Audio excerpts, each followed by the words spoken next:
Tonight, Color 10 investigates Silver Dollar City delayed releasing important information to state investigators after its train full of passengers derailed last fall. Silver Dollar City reported the accident on one of the park's slowest rides, injured 7 people, 6 guests, and an employee. Investigative reporter Lauren Barnes is here after interviewing another passenger whose injuries were never officially documented. That passenger is Adam Swanka, who says he hurt his wrist catching passengers jumping from those train cars that crashed, but that's not showing up on incident reports. Records from the State Department of Public Safety show in the weeks after the Frisco line jumped the tracks, an executive for the company that owns Silver Dollar City objected to handing over details about the railway's condition and also maintenance records.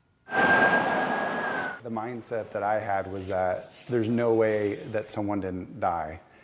Just from what I saw on the screaming. Heart-stopping moments for the Swanka family last fall. They took their infant on the Frisco Silver Dollar line, thinking the 13-mile-per-hour locomotive was baby-friendly. She was just a couple months old, and so she had her in, like a baby strap, or, if you'd call it that. And so we remember getting to the train. The train was getting ready to depart. And that ended up being a huge blessing because they had us go to the back because that's really the last seats that remained. They boarded the fourth and final car, the only car that didn't flip. I actually see legs fly up in the air.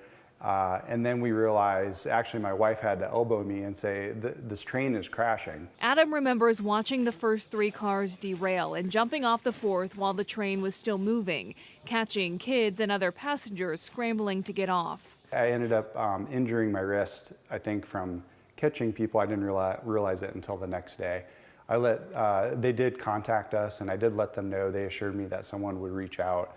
And no one did that I have record of. Adam Swanka says his injury was not included in the initial or final count of 7 people injured. Since the accident on October 26th, multiple agencies have investigated what caused 3 of 4 cars to crash, but not without resistance from Hershen Family Entertainment, who owns Silver Dollar City. Records Color 10 Investigates obtained show the Deputy Chief of Elevator and Amusement Ride Safety met with Hershen VP of Operations Jeff Ussery and legal counsel on November 16th, 3 weeks after the train accident. A letter from the state to Silver Dollar City reads, "Dear Mr. Ussery, I am following up on your meeting with you and your counsel, during which we discussed your objections to providing facts and information discovered by your consultants regarding the accident involving the Frisco Silver Dollar train." It goes on to say that by law, Silver Dollar City is required to provide the Department of Public Safety with information on the railway track condition and the condition of the car that caused the accident. The letter further reads, "Until the requested information is received and reviewed, the train will remain closed."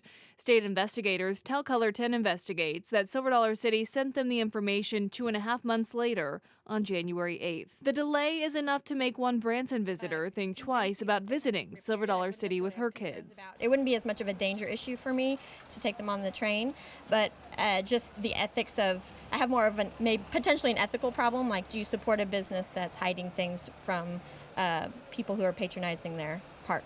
The train reopened on March 24th.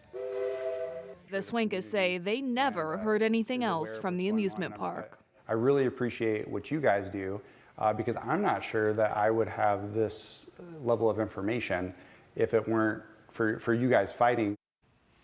Now, Bailey, this family and other passengers who were on board that train that crashed were offered free 2023 Silver Dollar City passes immediately after the train crashed, but the Swankas already had season passes. And so does Silver Dollar City have any comment on their initial objection to handing over those documents? They don't. I asked SDC multiple times to comment on that letter addressed to Jeff Ussery, and they sent me a statement saying this: "We have implemented several changes to modernize safety and procedural standards for the Frisco Silver Dollar steam train. All of the changes have been reviewed by the Missouri State Fire Marshal's Office, which has since released the train for operation." All right, thank you, Lauren. Appreciate it. Tomorrow night, we will show you the findings of the derailment investigation, plus why the state's annual inspection didn't catch the safety issues prior to the crash. Color 10 Investigates Silver Dollar Derailment, Part 2 airs tomorrow night at 6.